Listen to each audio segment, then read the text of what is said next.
নমস্কাৰ এক্সিয়া IAS একাডেমীলৈ স্বাগতম জনাইছো আজি আমি লৈ আহিছো আমাৰ ভিডিঅটো ইমাৰ্জেন্সি লেন্ডিং ফেচিলিটিৰ বিষয়ে যেহেতু 14 ফেব্ৰুৱাৰীত আমাৰ honourable prime minister Narendra Modi ডাঙৰীয়াই ইনগ্ৰেট কৰিছিল ইমাৰ্জেন্সি লেন্ডিং ফেচিলিটি বা ELF ফেচিলিটিটো আমাৰ মৰাণ বাইপাছত গতিকে এক্সাম পইণ্ট অফ ভিউৰ পৰা এই টপিকটো ইম্পৰ্টেন্ট হৈ পৰে এতিয়া এটো কথাও জানিব লাগিব যে ELF মৰাণ বাইপাছত লঞ্চ কৰা হৈছে বা ইনগ্ৰেট কৰা হৈছে হি নৰ্থ ইষ্টৰ ভিতৰতে প্ৰথম হয় আৰু আমি প্ৰথমে জানিব লাগিব ইমাৰ্জেন্সি লেন্ডিং ফেচিলিটি কি বুলি কাক কোৱা হয় যেতিয়া লেন্ডিং আৰু টেক অফ কৰে মিলিটাৰী বা সিভিল এভিয়েশন এখনে ইমাৰ্জেন্সি সময়ত গতিকে মেইন ইয়াতে ওয়াৰ্ডটো হৈছে ইমাৰ্জেন্সি বা ইমাৰ্জেন্সি সেই সময়ত যেতিয়া লেন্ডিং কৰিবলৈ টেক অফ কৰিবলৈ সুবিধা থাকে এটা ফেচিলিটি থাকে হেতুকে ELF বুলি কোৱা হয় এটো এটা গ্লোবাল প্ৰেক্টিস হয় বাকি কান্ট্ৰিবোৰেও এই প্ৰেক্টিসটো কৰে বিশেষকৈ প্ৰথমে ফিনল্যান্ড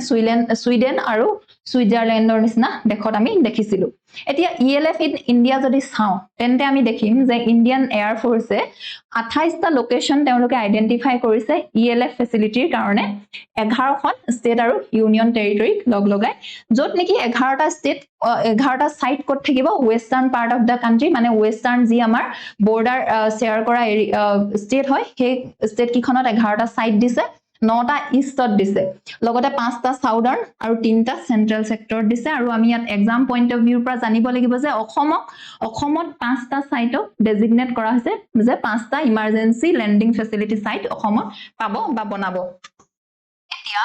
আমি ইয়াত জানিব লাগিব যে ELF প্ৰথম যেটো হয় হেতু দীঘল কিমান 2.6 কিলোমিটাৰ দীঘল হয় আমাৰ মৰাণ বাইপাছত আছে যি নেকি নেশনাল হাইৱে 37 ৰ লগত আছে আৰু ইয়াক বনাইছে কিমান 100 কোটি টকা খৰচ কৰি আৰু ইয়াতে চাব লাগিব ই একমোডেট কৰিব ফাইটাৰ এয়াৰক্ৰাফট কিহলৈকে আপ টু 40 টন আৰু লগতে heavy transport aircraft up to 74 ton আৰু কোনে বনাইছে বা product ministry of defence ministry যেতিয়া এড হৈ থাকে মানে ই ডিফেন্সৰ লগত জড়িত কামবোৰত সহায় কৰিব লগতে ministry of road transport and highway লোকেশনটো আমি এবাৰ কৈছোৱে মৰাণ বাইপাস আৰু ই কিমান হয় 300 কিলোমিটাৰ ইন্ডিয়া চাইনাৰ বৰ্ডাৰৰ পৰা তাৰ ডিসটেন্স আছে আৰু এটো কথা আমি মনত ৰাখিব লাগিব প্ৰিলিমছৰ কাৰণে প্ৰথম লেন্ডিং কোনে কৰিছিলে C-130 যে সুপাৰ হাৰকিউলিস এই ফেক্চুৱেল ডাটাটো ইম্পৰ্টেন্ট হয় এতিয়া স্ট্ৰেটেজিক যদি ইম্পৰ্টেন্স চাও তেন্তে হলে আমি দেখিম যে প্ৰথমতেই হৈছে লোকেশনটো যি এতিয়া মৰাণৰ যেটো লোকেশন যত বনাইছে হে লোকেশনটো ইম্পৰ্টেন্ট কিয় হয় আমাৰ যেহেতু নৰ্থ ইষ্টৰ বাউন্ডাৰী কাৰকাৰ লগত শেয়াৰ কৰে চাইনা বাংলাদেশ আৰু মিয়ানমাৰ লগত আৰু চাইনা আৰু বাংলাদেশ বিশেষকৈ হস্টাইল নেবাৰ হয় আমাৰ তেওঁলোকৰ তাৰ পৰা যিকোনো ধৰণৰ এটেক ইন ফিউচাৰত আমি হ'ব পাৰে বুলি আমি ভাবি লব পাৰো বা নহলেও আমি প্ৰিপেয়াৰ থাকিব লাগে গতিকে এই মৰাণত বনোৱাটোৱে সেই লোকেশনটো বহুত ইম্পৰ্টেন্ট হৈ পৰিছে জিওগ্ৰাফিক্যাল টেৰেনৰ ফালৰ পৰা যদি চাও নৰ্থ ইষ্টখনে হওক বা অসমেই হওক বহুত উফুৰা হয় প্লেন এৰিয়া নাই গতিকে এনেকুৱা এটা জায়গাত আনি পানি জিওগ্ৰাফিক্যালি বনাইছে এটো এটা ইম্পৰ্টেন্ট স্ট্ৰেটেজিক পইণ্ট হৈছে এতিয়া মোবাইলাইজেশন অফ ট্ৰুপছটো কেনেকুৱা হ'ব ইজি হ'ব তেনেকৈ বেলেগ পাৰ্ট বা বেলেগ ষ্টেটৰ পৰা যেতিয়া মিলিটাৰী পঠাই বা ট্ৰুপছ পঠাই তেতিয়া অকনমান সময় লাগে আমাৰ নৰ্থ ইষ্ট পাবলৈ কিন্তু এতিয়া কি হ'ব এটো বহুত ইজি হৈ পৰিব ইমাৰ্জেন্সি লেন্ডিং ফেচিলিটি যোগেদি লগতে ইকুইপমেন্ট যিকোনো আৰ্মছ এমিউনিশন পঠাবৰ কাৰণে ইজি হ'ব সাপ্লাই কৰিবৰ কাৰণে ইজি হ'ব তেওঁলোকৰ কাৰণে ফুড হওক বা কিবা বেলেগ বস্তু হওক লগতে এয়াৰক্ৰাফট কেন বি ৰিফুৱেল কিয় তেল যদি শেষ হয় তেতিয়া ৰিফুৱেল কৰিব পাৰিব আৰ্মছ যদি শেষ হয় নতুন আৰ্মছ আকৌ তাত ভৰাব পাৰিব ঠিক তেনেদৰে ৰিডেপ্লয় আৰু লগতে ই ওয়াইড ৰেঞ্জ অফ অপাৰেশনছত ইউজ হ'ব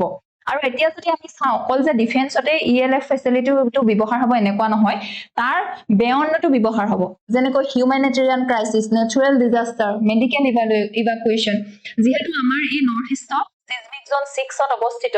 আৰ্থকুৱেক হোৱাৰ বেছি সম্ভাৱনা থাকে ফ্লাড বছৰি হৈ থাকে কোভিড-19 ৰ নিচিনা যদি ডিজিজ হয় তেতিয়া তেওঁলোকে কি কৰিব পাৰিব ELF ৰ যোগেদি ফুড সাপ্লাই কৰিব পাৰিব মেডিকেল এইড দিব পাৰিব গতিকে হেইবিলাকৰ কাৰণেও কি হয় ELF ফেচিলিটিটো এতিয়া ইম্পৰ্টেন্ট হৈ পৰিছে ওয়ে ফৰৱাৰ্ড যদি চাও তেন্তে হলে কি কৰিব লাগিব ইন ফিউচাৰ ৰেগুলাৰ এক্সাৰসাইজ কৰি থাকিব লাগিব লগতে মেইনটেনেন্সটো ভাল ৰাখিব লাগিব ট্ৰেইনিং পাৰ্সনেলস বিলাকক ট্ৰেইন কৰি আপডেট কৰি ৰাখিব লাগিব আৰু কোঅৰ্ডিনেশন কৰিব লাগিব উইথ লোকেল অথৰিটিজৰ লগত আজিলৈ ELF ৰিলেটেড ইমানেই আছিল আপোনালোকে যদি এনেকুৱা ধৰণৰ ভিডিও চাব বিচাৰে তেন্তে আমাৰ চেনেলটো সাবস্ক্ৰাইব কৰিব আৰু ফলো কৰিব ধন্যবাদ